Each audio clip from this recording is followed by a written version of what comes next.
Senhoras, senhores, conforme combinado, aqui estamos nós novamente e dessa vez para tratar de um assunto. Quando nós nos propusemos a imaginar a possibilidade de ser um pré-candidato ou um candidato a um cargo público, nesse caso a presidência da República, querendo ou não, vamos se surgindo uma listagem dos problemas e uma listagem das soluções propostas. Então a minha ideia, a partir desse momento, seria todo sábado, a partir desse agora, abordar um tema. Hoje seriam Forças Armadas, a semana seguinte seria sobre educação, justiça, saúde, os temas básicos das políticas públicas que são afetas ao governo federal, que é a nossa área de atuação. Então, é muito interessante porque quando se propõe a fazer uma apresentação dessa, automaticamente você é induzido a se preparar para isso. Não pode chegar aqui frente aos seus assistentes, ouvintes, e não dizer a verdade nem os fatos e ficar perdido, o que é muito fácil. Eu não tenho prompt, eu não tenho estrutura nenhuma. Isso aqui é o meu escritório, eu tenho meu celular aqui na minha frente, puro e simples, né? E um aparelhinho que me deram de presente, muito legal, para me ligar e desligar, sem precisar derrubar tudo em volta, coisa desse tipo. Mas, vamos então ao tema de hoje.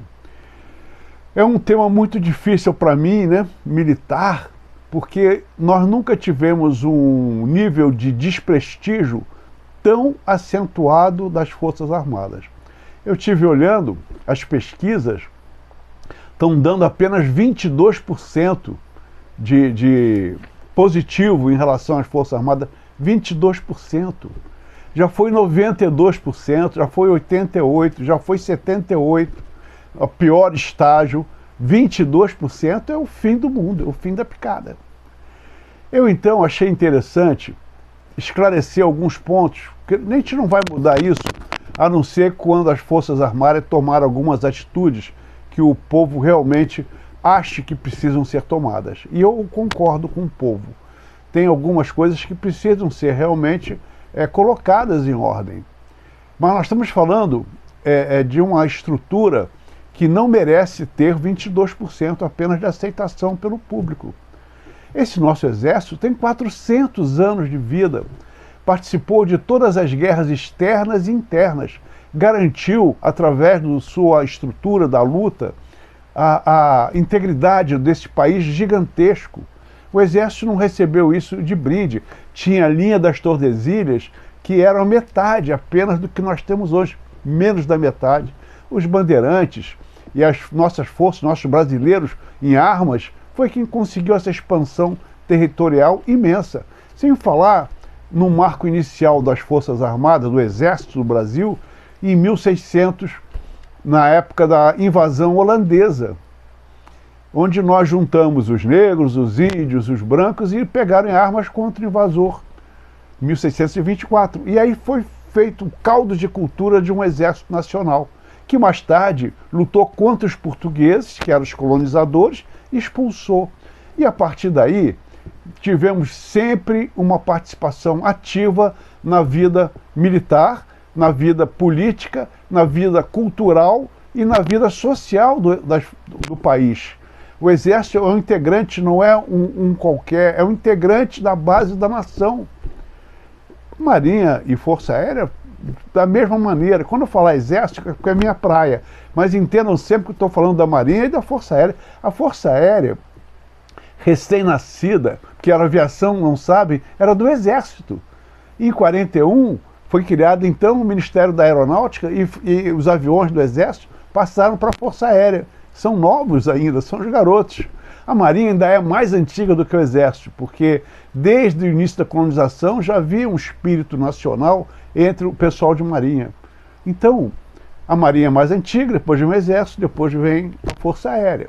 E a Força Aérea já foi criada para a guerra e se saiu muito bem. E nossos pilotos são reconhecidos no mundo inteiro. Recentemente, houve um exercício internacional em Natal, que era um combate simulado entre aviões das forças aéreas de vários países. E havia lá o terror geral, que era o avião americano. Eles trouxeram para cá uma máquina fantástica, de quinta geração, um avião fantástico. E os nossos pilotos com gripe foram lá e ganharam. No primeiro dia não foram tão bem, ficou empatado ou perderam. No segundo e terceiro dia ganharam os americanos. O mundo inteiro ficou estarrecido. Não só pela máquina, mas pela capacidade dos nossos pilotos. E a nossa marinha, com todas as dificuldades, pega um navio, vai para o Líbano, passa um ano. É muito sacrifício. Mas vamos não nos perder em tanta coisa boa que essas forças armadas fazem. A Marinha mantém navios de socorro hospitalar, navios de guerra, montados só para atender a população carente da Amazônia. Imagine você. E quem abastece isso? É a Força Aérea, com seus aviões, com seus helicópteros. Então é toda uma estrutura integrada, Exército, Marinha, Aeronáutica, no bem comum, que o bem comum é o bem do Brasil. E vocês estão esquecendo disso, estão zangados, aborrecidos e chateados, porque meia dúzia de alguém, palavra nova, não fizeram alguma coisa que vocês esperavam que fizessem, que foi até meio falado que fariam. Mas as coisas são assim, nem sempre as coisas dão certo. Quer ver só? Americano ganhou todas as lutas que se meteram desde que foram separados dos ingleses, que foi uma luta braba. Perderam no Vietnã, perderam no Afeganistão, e estão no vácuo danado na Síria, naquela região do Oriente Médio. Vácuo. Então, o cidadão americano vai desconsiderar as forças armadas deles, porque não ganharam no Vietnã, não ganharam no Afeganistão, e estão tendo dificuldades no Oriente Médio. Não é assim que funciona. Vocês têm que reconhecer a essência da coisa. E agora, qual é a essência das nossas Forças Armadas? É o homem. Você pode pegar o melhor armamento, o melhor canhão, o melhor míssil, o melhor avião e colocar na mão de um militar que não seja competente, preparado, dedicado, estudioso, que vai jogar o avião no chão, que vai afundar o navio e que vai jogar o carro de combate, que vocês chamam de tanque de guerra, no primeiro buraco que encontrar. Então, o maior patrimônio que as nossas Forças Armadas têm é do homem. Claro que, como toda coletividade, particularmente essa nossa, que tem 330 mil pessoas, não pode ter 1.000, 2.000 ou 3.000, que nós poderíamos chamar delicadamente de maçã podre. Tanto profissional, tem também maçã podre profissional, quanto comportamental, como tem maçã podre também ideológico. O cara, em vez de ser democrata, de direita, etc. tal, ele tem o seu viezinho de esquerda que não leva a nada, porque é uma coisa pouco inteligente ser de esquerda. Mas é tal negócio, tem gente para tudo. E nós não estamos livres disso. A gente não faz na seleção para ingressar nas Forças Armadas uma pergunta: qual é a sua tendência ideológica? Você é de esquerda, é de centro? Centro é uma bobagem. Ou de direita, o que você... Não existe isso. As pessoas vão aprendendo e tomando as suas convicções com o passar do tempo, com o seu ponto de vista, e todos nós temos o direito de concordar ou discordar. Então, novamente, vamos voltar ao princípio de tudo, o homem. Bom, militares, Exército, Marinha, Aeronáutica, que raça é essa? Que povo é esse? É um povo estranho. Já dizia os poemas, já dizia Camões, já falava as cartas ao rei. É um povo estranho. É um povo que tem um sacrifício de vida violento. É o povo que começa o seu primeiro dia, jurando defender a pátria, as instituições, etc., com o sacrifício da própria vida. Ora, qual é o maior valor, até pelo instinto de sobrevivência que uma pessoa tem? A própria vida. Aí, se você pegar o mais recente conflito que nós nos metemos, que foi a Segunda Guerra Mundial, mais de 500 morreram e mais de 2.000 e tantos foram feridos. Lutando na Itália, contra um exército alemão extremamente operacional, bem treinado, experiente, já com 5, 6 anos de guerra por trás. E fomos muito bem, a ponto de surpreender o americano, que achava que a gente não ia dar conta do recado. E já botaram a gente logo em 2, 3 missões que eles não tinham conseguido fazer e nós conseguimos, no devido tempo, fazer. Então, o homem militar, ele é um cara que ele se submete a quase um sacerdócio em prol da pátria. É uma coisa de coração, não é uma coisa de grana, não é uma coisa de interesse, que eu quero ser médico, que eu quero ser isso, porque é vocação. Como ser médico também é vocação para a maioria. Não é mole você tirar plantão, sangue para tudo que é lado, tem até dermatologista, mas o fato real é que existe um sentimento forte, que o cara sabe que está ali para aprender, lutar, morrer pela pátria. É uma coisa muito forte. Sabe quando começa isso? Com 11 anos no colégio militar. Esse governo da esquerda fantástico que estão aí, quer acabar com os colégios militares, quer acabar com tudo que é militar. Tá bem, acabem com os militares. Sabe o que vai acontecer? A semana passada, o Trump, sabe quem é o Trump, aquele moço que mora lá nos Estados Unidos, falou o seguinte: olha só, pessoal, nós estamos precisando pegar a Fernando de Noronha para nós, porque é uma ilha muito estratégica para os meus interesses.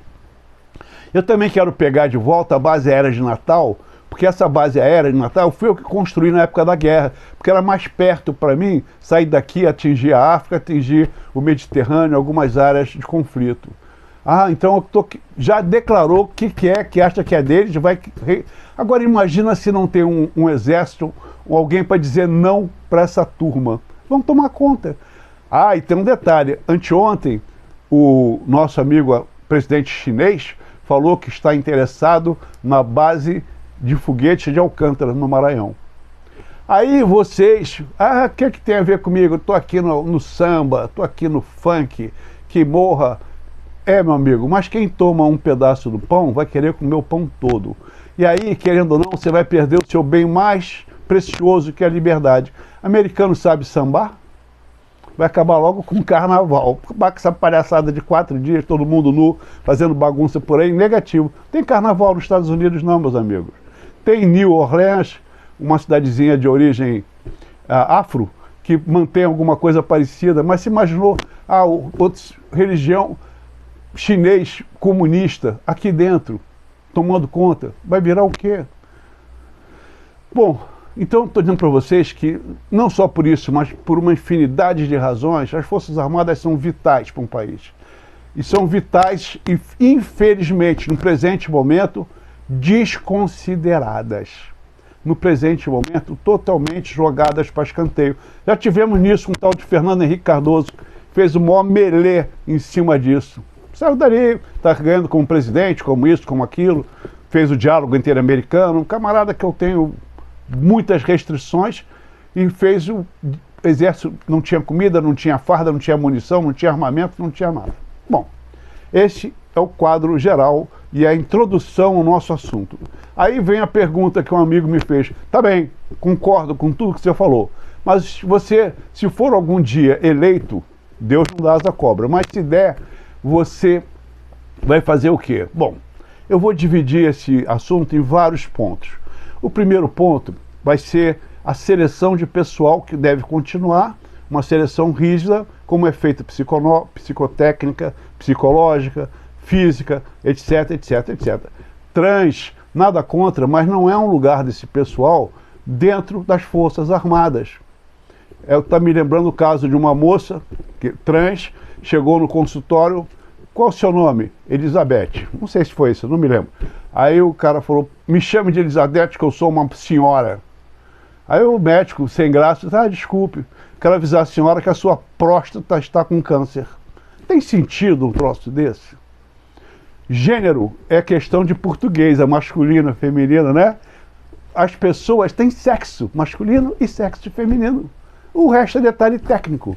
Detalhe técnico, de opção sexual, de opção mental, de opção psicológica, mas sexo, um é um homem e uma mulher. O homem tem uma musculatura, tem quadril mais estreito, mulher tem quadril mais largo, pode fazer deformação, cortar tudo, mas é mulher e é homem. Não tem como fugir disso. Nada contra, absolutamente nada contra. Tenho amigos de todos os sexos e meio sexo, tudo, meus amigos, nada contra, cada um tem o direito inalienável da sua opção de vida. E eu compreendo como é que isso acontece e surge tranquilo. Agora, não posso ser obrigado a bater palma para aberrações, em alguns momentos que acontecem, né? Coisas do arco da velha, que a gente sabe que tem aí, como o tal do... os caras que fazem mal às crianças, os pedófilos, tem um monte de coisa aí. Bom, então, manter as regras do Exército, no meu ponto de vista, com a nova Constituição que eu pretendo fazer funcionar o mais rápido possível, essa hipótese está descartada. A segunda coisa é recurso. O que adianta ter um exército com homens extremamente competentes e preparados, como é o nosso exército, não tem recurso? Eu, um dia, tendo algum poder, fica definido na minha cabeça, não quero nem discutir, que haverá 2% do produto interno bruto para as Forças Armadas, com tendência a 3%, 1% para o Exército, 1% para a Marinha e para a Aeronáutica. Por que isso? Existe, apesar das Forças Armadas serem pessimamente pagas, os governos todos, de maneira ou de outra, acumularam dívidas de tal natureza e acumularam benesses sociais de tal maneira que não sobrou dinheiro para as Forças Armadas. Não sobrou dinheiro. O dinheiro que se dá é insuficiente e ainda sujeito a cortes. É como disse aí um general, que até não gosto muito dele, mas ele falou uma coisa até certinha. O que adianta? Não é questão de cortar o meu dinheiro, é cortar sem me avisar. Então eu estou prevendo que eu vou ter comida para 3 meses e de repente só tenho para um mês. O que é que eu faço? E nisso tudo tem um componente complicado.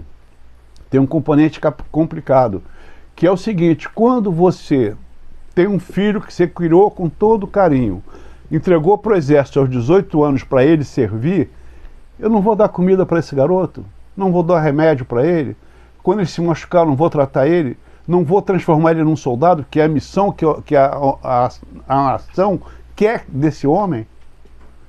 Então, que tipo de governo é esse que me obriga a dar o meu filho para se alistar e servir a pátria, mas não quer que ele coma, que ele durma, que ele se vista, corte de uniforme, já não tem tanto uniforme, já não tem tanto coturno, já não tem tanto isso, tanto aquilo. E que tipo de tratamento é esse totalmente... Ah, não, mas se chutar um cachorro tu vai preso. Eu também acho que deve ser, mas chutar um soldado devia ser também. E o responsável por não soltar o recurso também devia ser chutado. Igualzinho. Então, existe uma infinidade de consequências em todos esses atos. Na minha cabeça, eu não gosto, não é que eu não goste, eu tenho uma visão diferente do recruta. Se eu puder, eu faria um grande centro de instrução de recrutas. Enorme. Os 100 mil, 200 mil por ano, também só seriam 3 meses, e não um ano inteiro ou 10 meses de treinamento. 3 meses. O americano ficou provado, na Segunda Guerra Mundial, depois de Pearl Harbor, ele formava soldados em 3, 4 meses e mandava para a linha de frente.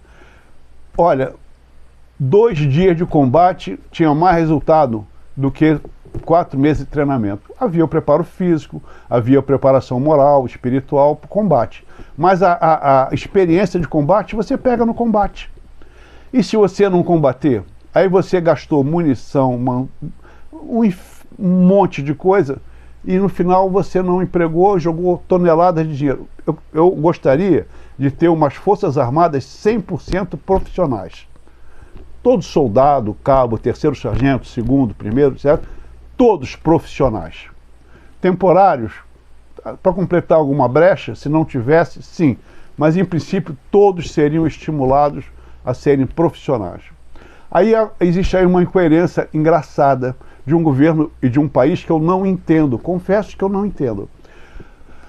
O Exército recebe o seu orçamento, onde 75% do que ganha vai para o pagamento do pessoal. Só sobra 25%. 25% nada, sobe 12% para custeio. Por que custeio? O que é custeio? Água no quartel, luz, gasolina, munição, uniforme, fardamento, roupa de cama, roupa de banho, sabonete, material de higiene, material de limpeza, material de... Então existe custeio, numa casa, igual numa casa. Você tem que gastar para cuidar da casa, para fazer a casa funcionar. A casa é o quartel. Não há como discutir isso. E agora, e para investimento? Cadê munição? Cadê armamento novo? Cadê carro de combate novo? Cadê novo isso? Cadê aquilo? Cadê aquilo? Cadê pesquisa? Aí não sobra quase nada. Não sobra quase nada. Então, aí o nego vai dizer, que vocês ganham muito dinheiro. Mentira. Mentira. Eu fui pesquisar. Um garoto, vamos fazer de conta que nasceu Juquinha e Pedrinho. Nasceram no mesmo dia, maravilhosos, todos dois, excelentes. Aí fizeram o terceiro grau, fizeram um concurso. Aí, não, fizeram um concurso.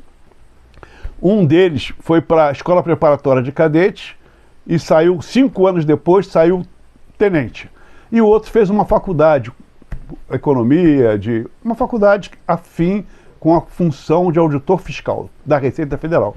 Estudioso, bom filho, bom tudo, passou no concurso. Esse que é auditor saiu jovem, 23 anos, ganhando 24 mil por mês de salário. E o garoto que passou 5 anos na Academia Militar, etc. tal, sai ganhando 5 mil reais, 6 mil reais. Uma pequena diferença. E ainda vão abrir a bocona para dizer que 75% do orçamento esmirrado é gasto com pagamento de pessoal.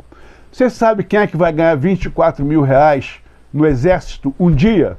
Um general de 4 estrelas, depois de 40 anos de serviço. E ninguém fala isso, ninguém diz isso, ninguém defende nada, mas essa é a realidade. E você não sabe da maior, o que é muito mais contundente. Você sai de casa todo dia às 5, 6 da manhã, se não antes. Eu era coronel, saía, morava no Rio, na Tijuca, e servia em Niterói, no Forte Graguatá. Eu saía de casa às 4h30 da manhã. 4h30 da manhã para chegar 6, 6h30, para poder tomar café e começar o expediente às 7 horas, 7 e pouco. E esse sacrifício, a gente não faz chorando, resmungando, reclamando, não. Faz parte, é desde o primeiro dia. Você não tem sábado, você não tem domingo, você não tem hora extra, você não tem auxílios, nada, você paga caro pela sua saúde. Se se machucar, você vai para um hospital, você vai pagar o hospital. Levei um tiro, vai pagar. Não vai te dar nada de graça. O Exército, em princípio, não dá nada de graça para ninguém. Se você te dá um fuzil, você quebrar o fuzil, tu vai pagar o raio do fuzil. Ainda vai ser preso. Eu estive vendo aqui as viaturas do INCRA ontem, tudo abandonado, tudo Toyota, tudo carro caro e bom jogado, apodrecendo. Você pega uma viatura do Exército, ela dura 30 anos. Ainda está rodando quando é alienada. Todo mundo quer comprar porque é novo, é bom, 30 anos de uso. Devia estar ferro velho, mas passou do período, não serve mais. Não tem mais condição de operacional. Você não pode levar uma coisa que não rode muito bem para a guerra. E a gente está sempre de olho na guerra do dia de amanhã. Então, os salários são ridiculamente baixos. Um soldado incorporado não ganha nem um salário mínimo. Anotem isso aí. Uma vergonha. Teve um general, que eu nem gosto dele, dizendo outro dia, gritando, porque o soldado não come. Claro, você sabe qual é a verba de um soldado? R$11 por dia. Por dia. Café, almoço, jantar e ceia. Tem ceia. Sabe por que tem ceia? Porque esse cara trabalha 24 horas por dia e de noite tem que comer. Porque no dia seguinte, às 6 da manhã, ele não vai para casa 24 por 48, 24 por 72. Essa bobagem não existe nas Forças Armadas. Não existe. Cansei de servir no batalhão da Guarda Presidencial, tirava serviço dia sim, dia não, de 24 horas, chegava no dia seguinte, passava o serviço no Planalto, Riacho Fundo, no Torto, onde fosse. No dia seguinte, estava eu na minha companhia, dando instrução para o meu soldado normalmente, como se nada houvesse. E outra coisa, não era escala corrida, podia ser sábado, domingo, não importa, era dia. É um dia sim, um dia não. Que dia cai é detalhe técnico. Mas isso não é só no batalhão da Guarda Presidencial, não. Inúmeras unidades vivem por isso. E se você for para o campo, contar uma historinha do campo? Comandava o 24 BIB, aí fomos fazer um exercício de 15 dias em Jericinó.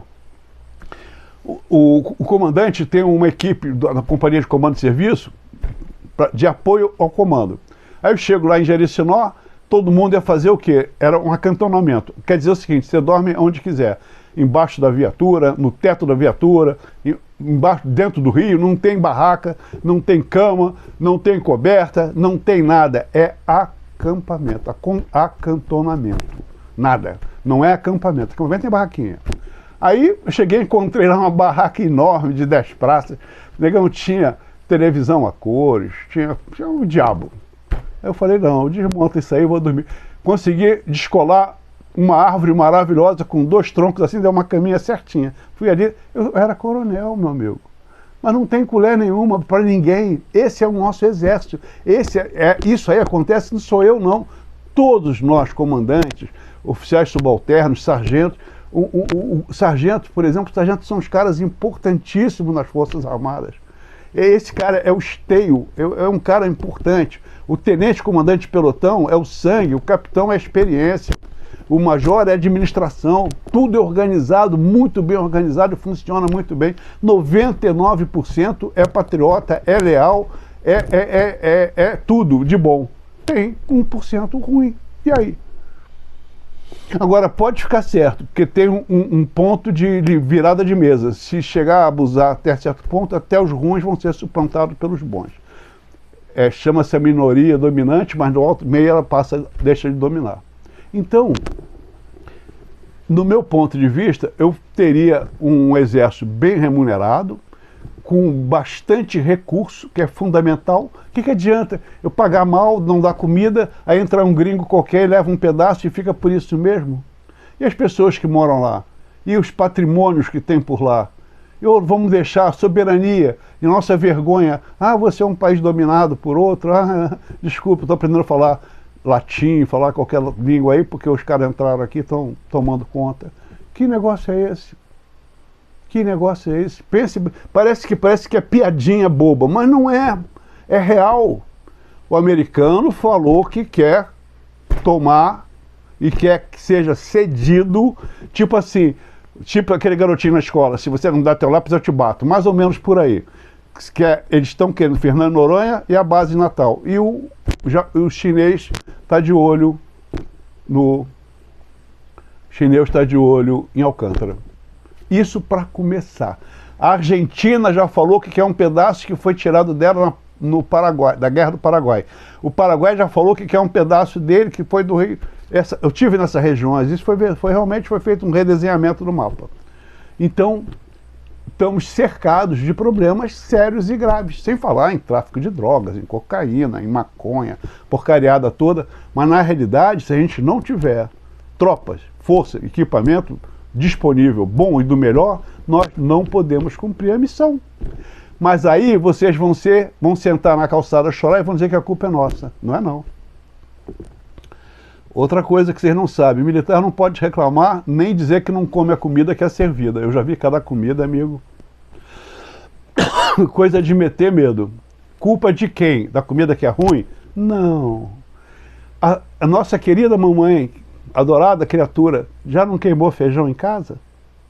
Já não queimou o arroz? Não ficou bola de arroz? A nossa querida mamãe já não fez uma sobremesa que desarmou todinha na mesa? Acontece no quartel. As panelas levam... Você não cata arroz, você joga saco de arroz dentro do panelão. Saco, 60 quilos. É assim que funciona. Para 1.000 homens, 1.200, 1.300, 1.500, sei lá quantos. Então, o militar, ele não tem direito a reivindicar nada, reclamar de nada, e não pode recusar nada. A ordem dada é a ordem cumprida, e é um regime que tem uma característica que é muito que vocês não percebem. O civil, ele é gerido por um Código Penal civil. O militar é pelo Código Civil e pelo Código Militar. Eu não sei qual dos dois é o mais brabo em cima do militar, porque a possibilidade de você cometer um erro, por exemplo, você está de serviço, dispara uma arma, você mata um cara fora do quartel, por exemplo, acontece. Ele vai ser julgado no civil e no militar. E tem mais, um juiz, quando pinta e borda, faz um monte de coisa, ele é aposentado com os vencimentos.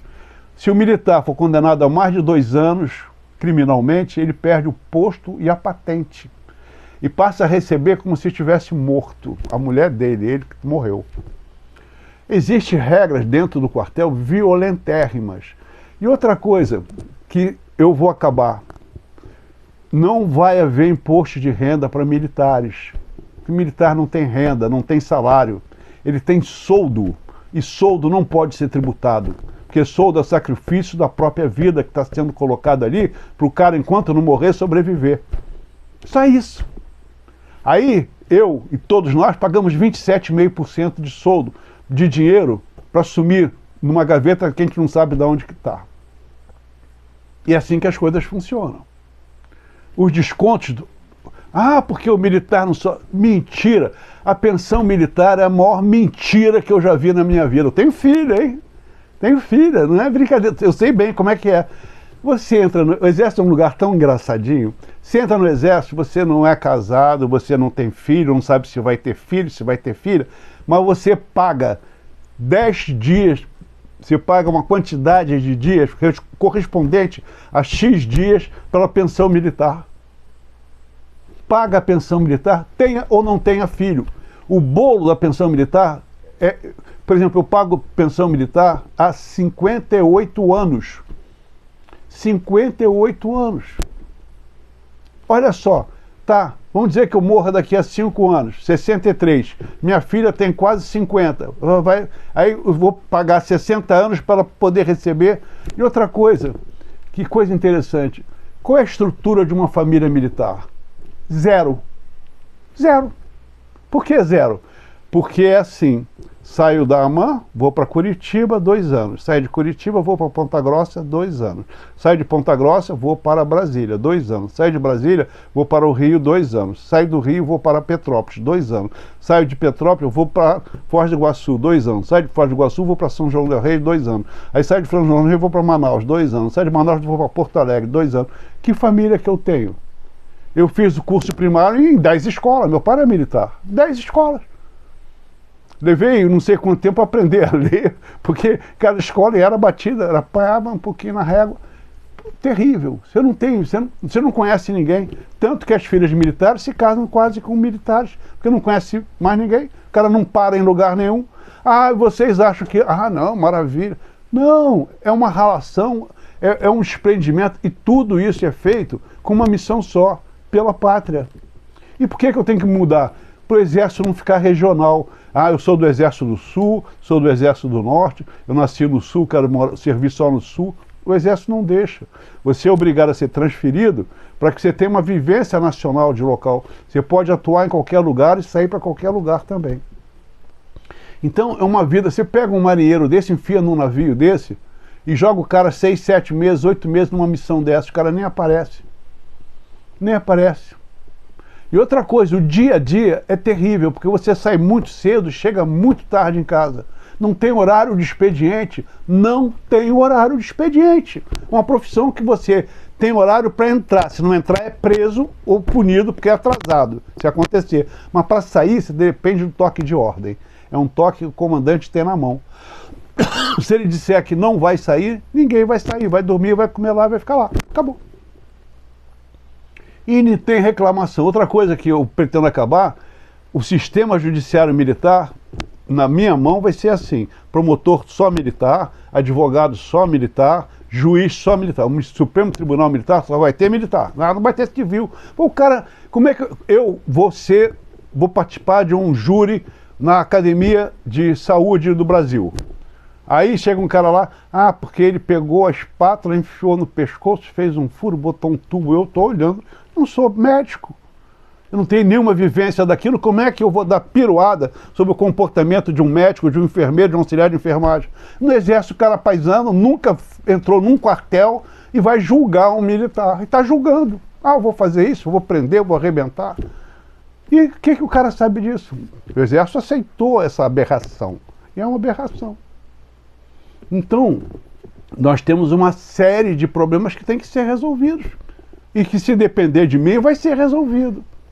E através de quê? Uma nova Constituição, novo Estatuto dos Militares, novas leis, novos regulamentos. Vocês sabiam que das transgressões disciplinares mais graves do Exército é faltar com a verdade? Mentir. No entanto, você pega uma contestação, você faz um processo. Aí o réu faz uma contestação com 300 mil mentiras e fica por isso mesmo. E outra coisa, você é responsável. por tudo que acontece, deixa acontecer desde novinho. Se acontecer uma coisa errada, o primeiro a ser punido é o chefe, não é o subordinado. Então é um sistema extremamente duro, pesado, envolvente, sacrificado, mal remunerado, muito mal remunerado, e que, no entanto, é o que nós optamos sabendo de tudo isso. Não há o que reclamar. Eu posso comentar, dizer para vocês, eu gostaria que fosse diferente, mas essa é a regra do jogo. Não tem o que reclamar. Não tem o que dizer que não é bom, que é ruim, que está errado. Ninguém pode emitir opinião sobre nada, nem sobre o chefe, nem sobre nada. Pode dar parte, eu quero informar, eu comunico, tudo muito educado e muito dentro do regulamento. Você não tem de liberdade de solapar, de falar mal, de pichar. Tem um conceito errado. Eu tenho muitos anos de exército. Não se conversa sobre mulher, sobre nada que não seja assunto profissional dentro de um quartel. Não tem clima para isso. As atividades são todas reguladas por um quadro de trabalho semanal, hora a hora, dia a dia. Não tem cafezinho. Tem cafezinho depois do almoço. E olhe lá, anda rápido, porque a tua instrução da tarde está te esperando. Meu amigo, ser militar não é mole não. Não é para qualquer um. Como também não é para médico, não é para dentista. O pessoal que trabalha em pé, nem que rala. Mas o militar, além de ralar, tem acidente, tem explosão, morre gente para dedéu, tem milhões de problemas. Milhões de problemas. Eu queria pelo menos que esse povo nosso do Senhor tivesse pelo menos gratidão. O exército, sabe por que o exército mantém um recruta até hoje? O recruta consome um monte de comida, de uniforme, de munição, de gasolina, quebra os carros, porque vai aprender a dirigir no quartel. É um desastre. É macaco numa casa de louça. É um desastre. Porque ele acha que levando o garoto para dentro do quartel pode dar para ele uma formação moral, dá para ele uma formação espiritual, dá uma formação de comportamento ético. E o exército faz isso para 100 mil por ano. Esse não tem preço. Não tem preço. Tira o garoto da rua, leva para um quartel e muda. O filho aqui da minha caseira, pô, entrou na brigada, era um, entrou na brigada paraquedista, é outro. Totalmente, não sei, nem reconhece o cara. Então, eu achava, no meu ponto de vista, eu acho que a nação tem que ter o máximo de cuidado com os seus militares, que é a sua garantia da sua própria existência. Na hora que os militares não tiverem força e poder para fazer o que precisa, o país está condenado, mas cedo ou mais tarde vai cair. Como caiu Roma, como caiu a própria Alemanha, como caiu um monte de países que os militares foram demolidos. E é o que a esquerda quer, demolir o exército, porque ela aí vai poder fazer o que ela quer, não precisa de exército, vai ter todo mundo envolvido. É uma perspectiva triste e complicada. Bom, então, em resumo, eu tenho um projeto que eu vou melhorar o soldo, melhorar os recursos, que eu vou mudar as leis, que eu vou mexer na justiça, equipar, reequipar, e promoção a general vai ter critérios bem definidos. A escolha é um critério, mas não é completo, vai ter detalhes, vai ter coisas a serem mexidas e consertadas. E salários decentes. Sabe que militar não pode fazer bico? Se você estiver trabalhando qualquer coisa fora, você pode ser até preso, punido. Sabe que você não pode ter dívida? Eu tinha um amigo meu, um capitão, cara, gente da melhor qualidade, cara homem, paraquedista, gente boa, só tinha um problema. Mulher doente, filho com isso, no cara se endividou, sabe, o exército pegou, botou no conselho, não pagava as dívidas porque não tinha dinheiro para pagar a dívida. O exército pegou simplesmente e botou ele na rua. Conselho de justificação, que é a corte marcial, foi julgado culpado, foi para o conselho e mandaram o cara embora. Então, é uma estrutura, uma instituição pesadíssima, cheia de regras. Eu estou falando aqui por cima, mas é cheio de... Por que eu chegava... Olha só, eu era chefe da maior de uma brigada. Eu chegava, o general, meu general, que é um cara fantástico, maravilhoso, ele tinha um hábito de acordar às 5 da manhã e ir para o quartel. Mas como eu era o chefe da maior dele, eu tinha que chegar antes dele. Então, era uma loucura. Eu sabia mais ou menos que ele chegava às 5h30, 6 horas, eu saía de casa às 4. Para chegar, quando a gente chegasse, eu já estava lá. E ele parecia que estava tudo normal, que eu estava no horário normal e ele também. Aí queria prender a guarda, porque a guarda tinha horário de 2 em 2 horas, então o turno, né?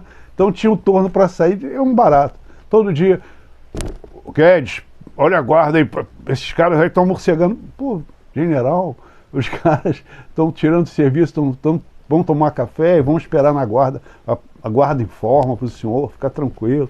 Pô, era um barato. E eu sempre fui muito feliz, nada contra do Exército. Nada. Não tem nada. Não tem nada. Mas e daí? E daí? Eu fiz essa escolha. O que eu tenho hoje eu consegui depois que eu saí do Exército. Eu montei uma empresa de consultoria, de administração, ciências contábeis, direito. Aí eu fiz, aí fui trabalhar para valer. Aí eu vi como é que os civis ganham bem. Como é que os civis ganham bem e como nós ganhamos mal. Muito interessante. Mas eu quero então terminar essa breve exposição sobre as Forças Armadas, que é um bate-bola muito rápido. Não vamos voltar a esse assunto com mais delicadeza, com mais tempo. Eu vou estabelecer os projetos que eu tenho em mente. E eu tenho pensado, escrito, e estou fazendo um compêndio sobre essas coisinhas todas para a gente colocar em execução. Mas para isso nós temos que ter o apoio da coisa mais importante de uma nação, o povo. O americano foi os Estados Unidos, umas 2 ou 3 vezes. Você chega no aeroporto, é comum você encontrar militares americanos em trânsito, aí o povo diz para ele, obrigado pelos seus serviços. Eu nunca ouvi falar isso aqui. Obrigado pelos seus serviços. É o que nós fizemos a vida inteira, servir. Tanto quando a gente diz assim, você serviu aonde? Eu servi em São João del Rei, servi em Minas, servi na Bahia, servi em Brasília. Servir. Essa é a grande função. Servir quem? A generais, a autoridade? Não, servir a pátria. A mãe pátria. Essa é a figura fundamental e mais importante. E olha, vou dizer para vocês, aqueles que não tiveram a distinção de servir até como soldado recruta, não sabem o quanto é importante e o valor que se dá a essa missão, a esse trabalho e a essa instituição Forças Armadas. E nós temos que preservá-las, cuidar bem delas e manter unidas, espertas, felizes, operacionais, bem nutridas, bem pagas e profissionais, cada vez mais. Bom, acho que por hoje está bom. Semana que vem eu quero falar alguma coisa sobre educação. Eu tenho umas ideiazinhas muito interessantes sobre educação. Senhoras e senhores, uma boa noite, um bom sábado, muito obrigado, fiquem com Deus e até a semana que vem.